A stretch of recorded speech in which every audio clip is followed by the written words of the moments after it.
popularmente, carinhosamente, de louco. Porque quem dava conta do louco era o manicômio, ele ficava lá, a gente ficava aqui, estava tudo aparentemente resolvido. No momento que a gente rompe a porta desse circuito, mesmo que a gente ainda não tenha ganhado essa guerra, e ocupa o espaço da cidade, a gente mostra que é possível uma outra relação com as nossas loucuras, né? Então eu acredito muito na perspectiva de um trabalho que ocupe a cidade. Ocupa a cidade não só com rede de serviço de saúde mental, mas ocupe a cidade com arte, com lazer, com cultura, com moradia, com trabalho, com participação cidadã, né? Então acho que a perspectiva do trabalho vai nessa linha. O governo do estado tem se esforçado, através da Secretaria Estadual, de constituir o que é possível dentro do campo da gestão, que é espaço não só de financiamento, né, ou seja, colocar dinheiro efetivamente para as coisas acontecerem, mas também de criar espaços, oportunidades de educação permanente. Porque nós precisamos também, nós, trabalhadores da saúde, mudar a nossa forma, né, o nosso modelo de atenção, a nossa forma de cuidar. E isso precisa de tempo, precisa de investimento, né? E não é só financeiro, é também investimento emocional, né, das pessoas, de poder abrir mão da forma como elas trabalhavam e criar, constituir uma nova forma, onde seja possível a gente pensar serviços acolhedores, né? E acolhimento não tem horário, acolhimento é na hora que a pessoa chega e acessa o serviço e precisa, e ele está aberto. E daí a importância dos CAPs 24 horas que o Paulo falava, né, Paulo? E nós estamos num esforço conjunto, não é, de Canori, de implementar no Rio Grande do Sul, chamamos os 23 municípios que têm possibilidade, né, populacional de ter CAPs ADs do tipo 3, e o Ministério está incentivando. Agora a saúde é descentralizada. Eu não posso mandar o secretário, o prefeito, tu vai botar um CAPs AD aqui na tua cidade. Precisa do gestor com vontade.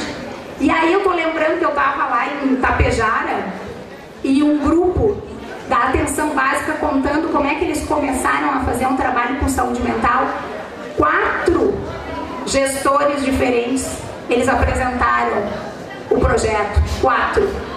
Levaram 3 não, antes de levar um sim. E aí elas disseram, mas nós estamos aqui, não desistiram. E estamos fazendo o trabalho de saúde mental. Na 4ª gestão eles conseguiram sensibilizar o gestor para que ele invista em saúde mental. Então, esse também é um papel que o controle social pode dar uma pressionada no gestor. Eu acho que tem que pressionar mesmo, porque se não pressiona, às vezes não acontece. A gente tem que dar essa ênfase, é a gente que conduz, né, no caso, essa discussão, leva para esse campo, né? E o que eu queria falar basicamente era isso. Eu acho que eu já devo estar estourando o meu tempo. Tenho 5 minutos, me diz a Fernanda, então nos meus 5 minutos eu agradeço o convite.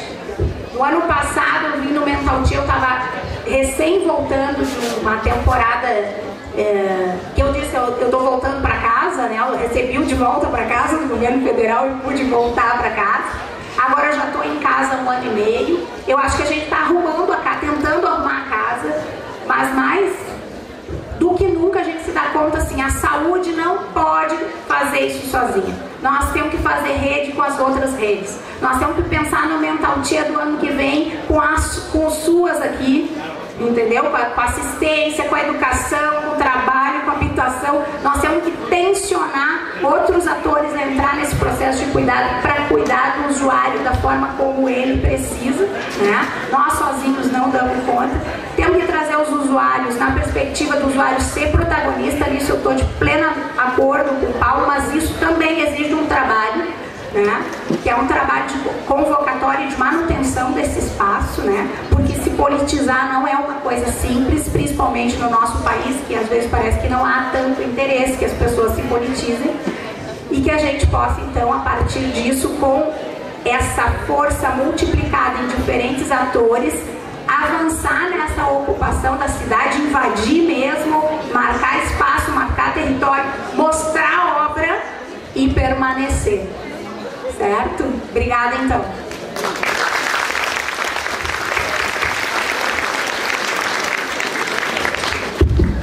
Não, vamos desligar.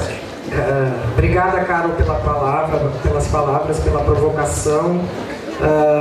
Vou passar agora a palavra para a nossa colega de mesa, Valesca, representante de São Bernardo, e não por acaso alguém de São Bernardo aqui hoje para falar sobre a questão de álcool e drogas, da questão de redução de danos, nos trazer um pouquinho de motivação para a gente, mesmo sabendo que são questões que nos levam a grandes desafios, a complexos desafios, que as nossas articulações, até por questões do que a própria Carol fala, em relação a que a sociedade ainda não está pronta, entre aspas, para acolher, entender essa questão do álcool e drogas, principalmente das drogas, né, e de crack em especial, como uma necessidade, um direito de serem pessoas também cuidadas. Então a gente tentou trazer São Bernardo exatamente com essa lógica, para nos mostrar que é possível sim, e que com vontade política, com vontade e mobilização de trabalhadores comprometidos, é possível fazer um conjunto de ações, montar um conjunto de estratégias que dão conta, e dão conta muito bem da questão do cuidado, com todos os dispositivos, isso a Valesca vai nos falar, que são necessários para resolver situações ou enfrentar situações complexas, como são as situações que envolvem álcool e outras drogas. Então eu passo a palavra para a Valesca agora, para nos falar sobre isso. Boa tarde, eu vou fazer diferente, porque já que em São Bernardo está fazendo um pouco diferente, eu também vou fazer para acompanhar. Eu trouxe um PowerPoint para me guiar um pouco, vou contar a história de como que se deu a questão da reforma. A reforma é nova, né, em São Bernardo, e tão nova quanto eu acho assim.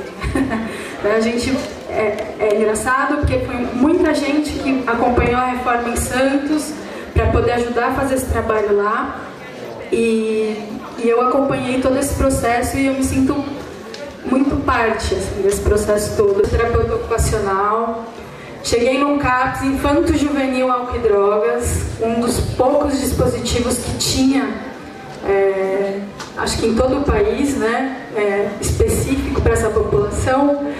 E aí a rede era muito desarticulada, os serviços eram ilhados, eu não conhecia meus colegas de trabalho da saúde mental, né, não tinha esse diálogo, essa conversa. Você pode passar? O que tinha na cidade, né, para dar conta da questão de álcool e drogas? Tinha um conselho municipal de entorpecente, que teoricamente deveria acompanhar a questão da política no município, mas que pouco cumpria esse papel. Tinham 2 CAPs, um adulto e um infanto-juvenil, tá, voltado para álcool e drogas, com modelo ambulatorial.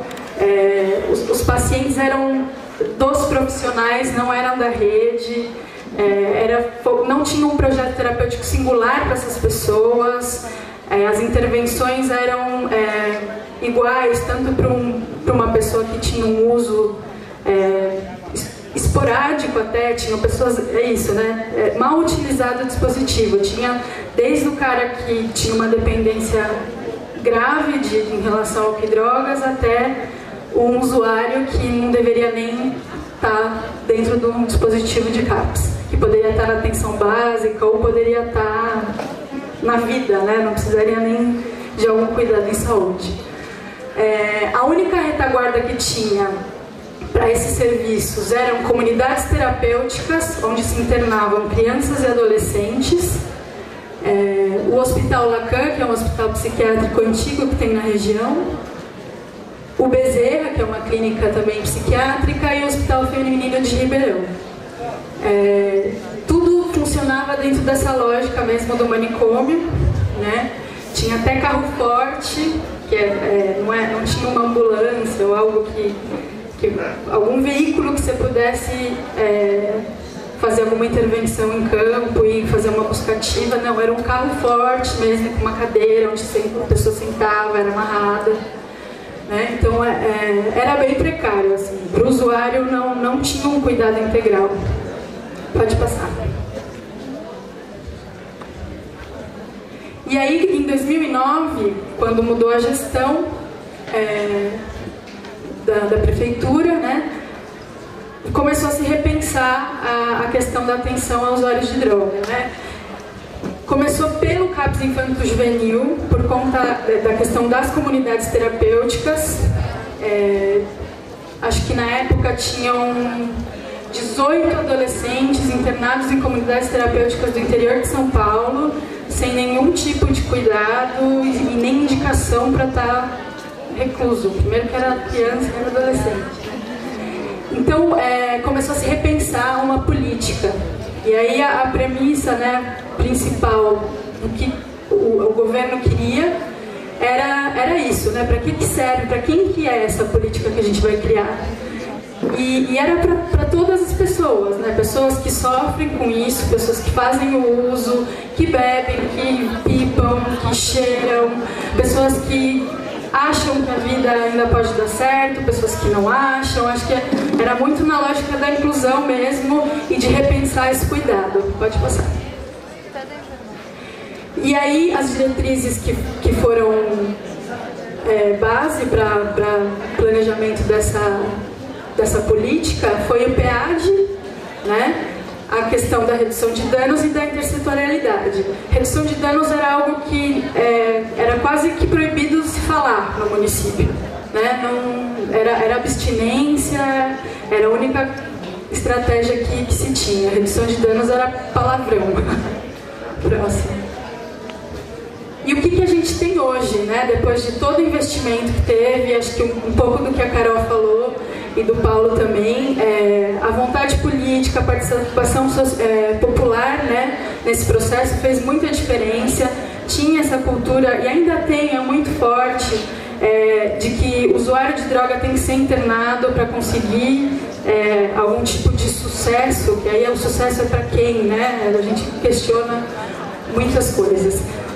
O que ampliou e o que foi criado? Os dois CAPs que tinham álcool e drogas, eles se tornaram CAPs 24 horas, CAPs 3, cada um com 6 leitos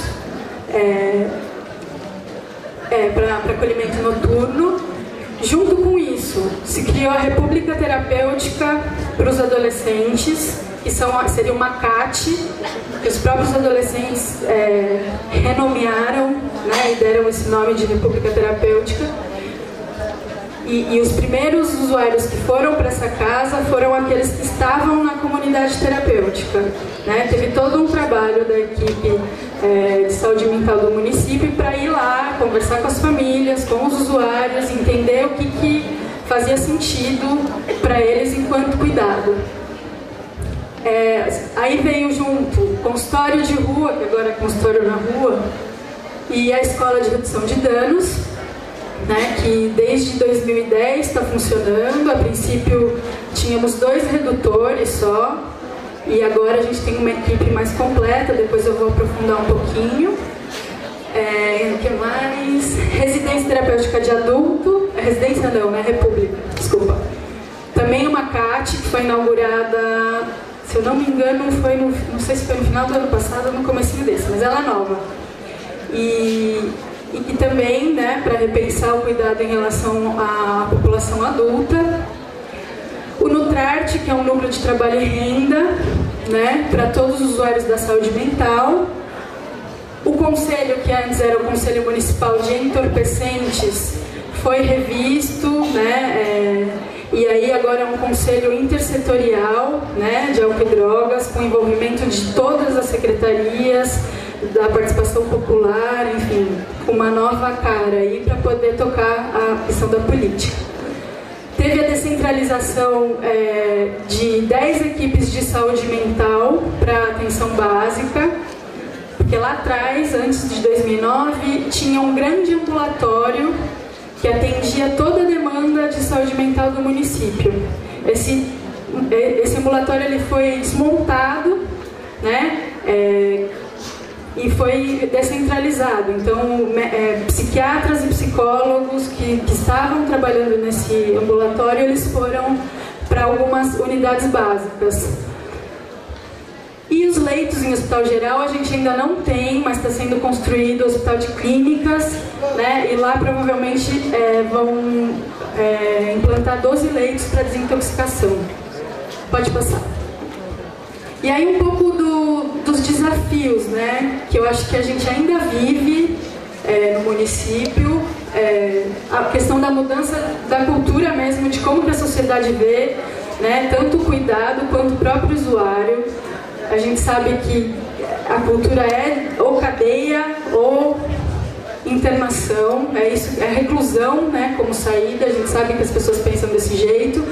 E aí eu acho que tem uma questão que é importante, que em São Bernardo também a gente fez essa discussão com o Poder Judiciário, né, com os operadores do direito, discutir os casos, ir lá, porque para criança e adolescente principalmente tinham muitas internações compulsórias como uma medida protetiva, né? Então esses casos a gente ia lá conversar com o promotor, com o juiz, explicar que aquilo não ia ser efetivo. A gente fez um levantamento de todas as internações que esses adolescentes tinham, e 90% dos que eram internados nessa comunidade terapêutica, eles voltavam, recaíam e eram reinternados e ficavam nesse ciclo nada produtivo.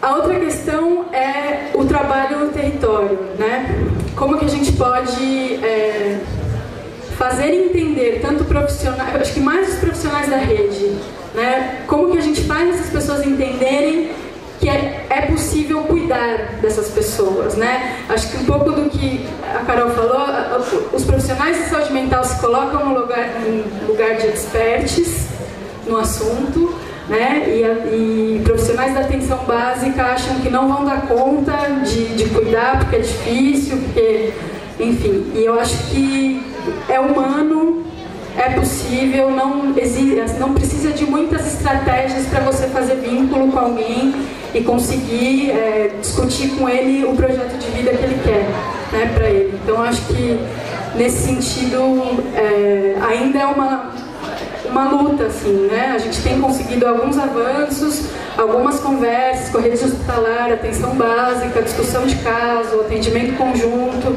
mas ainda é algo que precisa melhorar bastante. A questão da comorbidade, né, que eu acho que é uma coisa que pega bastante, e lá a gente tem aquela questão, né, se o cara é usuário de droga e está psicótico, ele é do CAPS-AD, ele é do CAPS de transtorno, o que ele é, de onde que ele é, né? E lá a gente faz o projeto terapêutico singular dessa pessoa, de acordo com o momento em que essa pessoa está. Se ele, nesse momento, ele precisa do cuidado do CAPS álcool e drogas, ele vai estar no CAPS álcool e drogas, e se ele precisar de um cuidado em outro CAPS, ele vai, as equipes se conversam, fazem atendimento conjunto, né? Então, nesse sentido, eu acho que facilita tanto para o profissional quanto para o usuário, aumenta, né, a rede de contatos que essa pessoa tem, enfim, e fortalece a prática. A questão dos adolescentes, né, que o quanto é difícil fazer com que eles procurem um serviço de saúde, principalmente quando é relacionado à questão de álcool e drogas. A adesão é muito difícil deles às propostas que os profissionais fazem. E aí eu fiquei pensando muito na temática da mesa, né? Que é o cuidado que eu procuro. E aí eu acho que a gente está no momento saindo. Essa fala antes era do profissional em São Bernardo, né? Era o profissional quer dizer, era o usuário que tinha que se adequar à prática do profissional. E eu acho que a gente está nesse momento de transição, né, de que essa fala seja do usuário e que ele possa discutir sim a intervenção que é a melhor para ele. E a questão da articulação da rede, que eu acho que hoje em dia eu conheço os colegas de trabalho, da atenção básica, da saúde mental, da hospitalar, né? Então acho que isso enriqueceu bastante. Pode passar? E aí eu vou falar um pouco do consultório de rua, porque eu acho que tem sido um dispositivo muito importante na articulação da rede, né? E na efetivação, na eficácia em relação à questão da redução de danos. era muito difícil discutir um caso sob a ótica da redução com os demais parceiros da rede. Eles não entendiam como que você podia respeitar, né, o desejo dessa pessoa usar, né? Isso não era bem visto, e para desconstruir esse discurso foi bem difícil, está sendo ainda difícil, mas traz muita alegria quando a gente percebe alguns avanços, assim. Que equipe que a gente tem no consultório hoje? A gente tem um coordenador, que é o Davi. Ele é artista plástico, tem especialização em álcool e drogas pelo PROAD lá da Unifesp. Ele que começou o trabalho em Santos, da redução, né? Então ele tem uma bagagem muito boa. Tem um médico generalista que atua tanto na rede básica quanto no consultório de rua. Divide a sua carga horária entre esses dois serviços. Um psicólogo, enfermeiro, técnico de enfermagem, terapeuta ocupacional, que sou eu, que fiz parte do consultório de rua e por outro projeto tive que me afastar, mas a ideia é que eu volte. 4 agentes redutores de dano, né, de nível médio, e 3 técnicos de redução de danos, que são de nível superior. A gente tem 2 psicólogos e uma, que é a Isa, que ela é da área das ciências sociais, né? E aí entra a questão da escola de redução de danos. Então, assim, o conhecimento a capacitação dessas pessoas está se dando na prática, né? E discussões teóricas, o Domiciano tem ajudado muito, né, a construir esse conhecimento junto com esses profissionais que nem todos tinham uma vivência na área da redução. É importante dizer também que muitos agentes comunitários de saúde, acho que foram 3 agentes comunitários de saúde que integraram a equipe justamente por ter um perfil, por conhecer o território, né, por saber como que as coisas se dão no cotidiano. Obrigada, Valesca, pela tua apresentação e explanação. É importante dizer que ela nos traz esse dado de realidade que mostra, apesar de talvez São Bernardo estar um pouco distante da realidade de muitos lugares, mas ao mesmo tempo nos traz um dado de realidade que é muito comum, que nós estamos com a questão de álcool e drogas. A gente tem desafios extremamente importantes a fazer, né, a enfrentar mesmo, e isso é possível. Ela não nos trouxe nenhuma pílula mágica, né, de dizer que se faz assim e dá certo, se faz assado dá certo. Ela nos disse das dificuldades também, né, de que as coisas avançam, às vezes avançam um pouco mais lento do que gostaríamos, mas também é possível se avançar sempre. Mas precisa se ter esse enfoque numa mudança de paradigma, numa mudança de postura, numa mudança de olhar. Quando se fala de álcool e drogas, isso é particularmente importante. Não podemos centrar nossas intervenções em cima de substâncias, porque isso a sociedade faz o tempo inteiro. E a gente precisa olhar os sujeitos que portam essas substâncias, os sujeitos que portam não no sentido de portar no bolso, mas os sujeitos implicados com essas substâncias. Eu acho que de uma certa medida somos todos nós então implicados com elas. Agora eu vou passar a palavra para o Ticanori, né, o nosso parceiro, coordenador nacional de saúde mental do Ministério da Saúde, que vai nos falar então, nos fazer um apanhado mais geral, nos falar um pouco da questão, nos provocar um pouco da questão da desinstitucionalização, que para nossos mais desafios, a gente tem que falar dela não só a saída do hospital psiquiátrico, porque a gente de alguma forma já saiu do hospital psiquiátrico há algum tempo, não saímos todos do hospital psiquiátrico, mas saímos, e a gente tem que olhar que outras formas de institucionalização a gente ainda tem que vencer e que não estão cercadas pelos muros do manicômio. Passo a palavra então, Ticanori.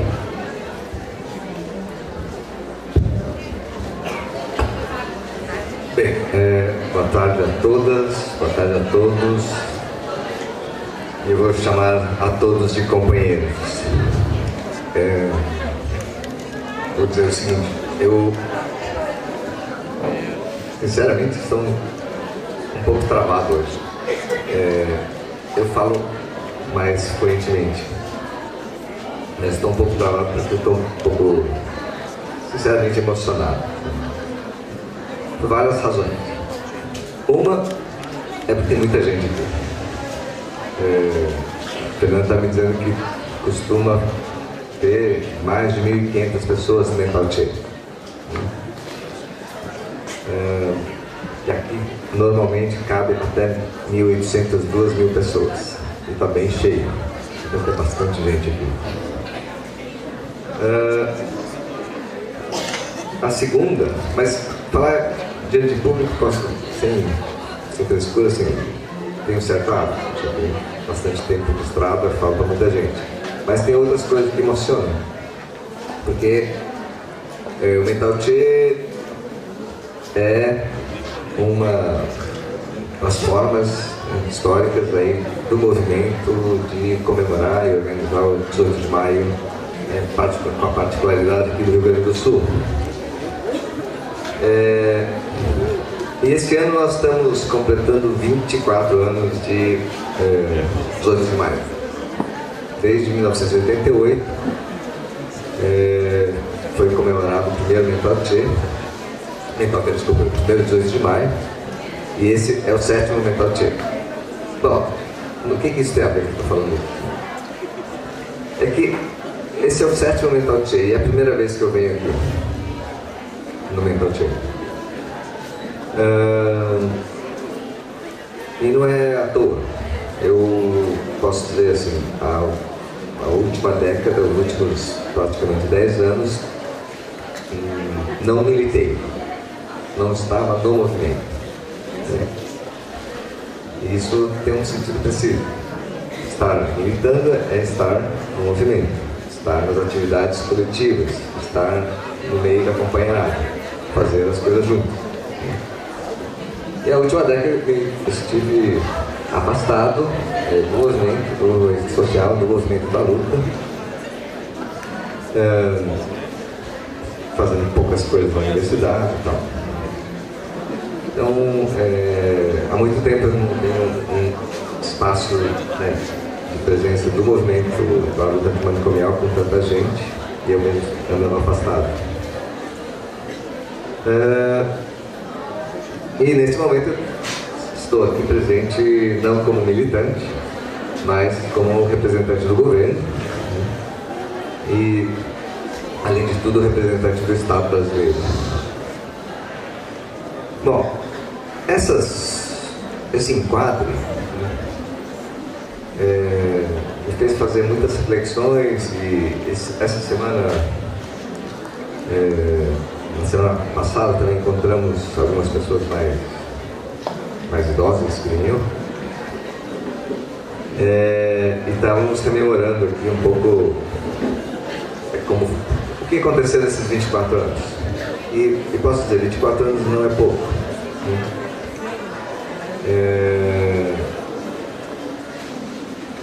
E essa semana, eu estava vendo aqui essa modernidade do Facebook, o companheiro Marcos Vinícius postou aqui a carta de Bauru, que é a carta que foi, posso dizer assim, é um marco do início da luta antimanicomial do país. Essa carta foi elaborada no Congresso de Trabalhadores de Saúde Mental em 87, num plenário que provavelmente não tinha nem um quarto de pessoas que estão aqui presentes. Tinha 300 pessoas. A gente colocou 350 na carta porque a gente queria jogar um pouquinho para cima. Mas devia ter umas 300 pessoas que estavam compareceram ao Congresso, e na plenária final, quando a carta foi elaborada ou aprovada, certamente há bem menos de 300 pessoas. E hoje aqui a gente tem mais de 1.000 pessoas só no Rio Grande do Sul, ou só aqui em São Lourenço. Nós temos 18 de maio acontecendo no país inteiro. Então, esses 24 anos tem uma significância significância enorme para quem acompanhou esse tempo todo, em termos da expansão, do envolvimento, da quantidade de pessoas que hoje militam, lutam.